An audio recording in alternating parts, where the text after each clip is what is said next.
Just in case you haven't heard already, WikiLeaks publisher Julian Assange won his application to appeal to the UK Supreme Court on Monday at the Royal Courts of Justice. He only won this on a technicality though. Let Stella Morris, his partner, explain.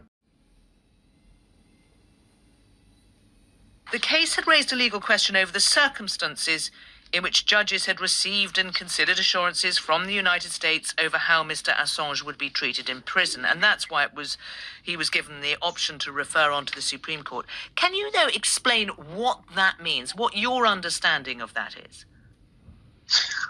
Well, the United States lost the case at the Magistrates Court, and after losing that case, they decided to introduce what they called assurances.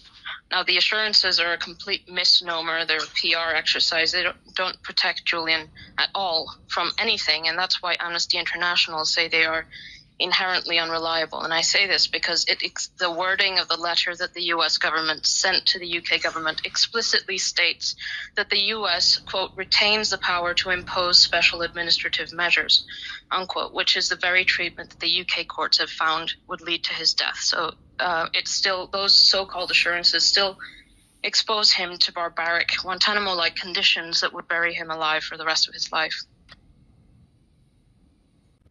So do you see what the Americans have done here? By only bringing in the assurances at the appeal stage rather than at the original hearing, they've sidestepped any scrutiny of those assurances in court. Julian's team can't say, well, look at what Amnesty International say about those assurances. They say they are inherently unreliable. And what about other assurances America have given on other cases?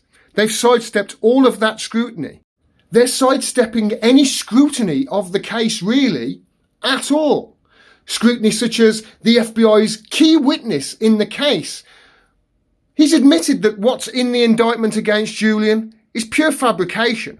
Lies made up by a convicted fraudster and pedophile in order to get immunity for any future prosecution. Iceland had to resurrect a law they hadn't used in years in order to stop what they called a crime spree and put that guy behind bars where he belongs.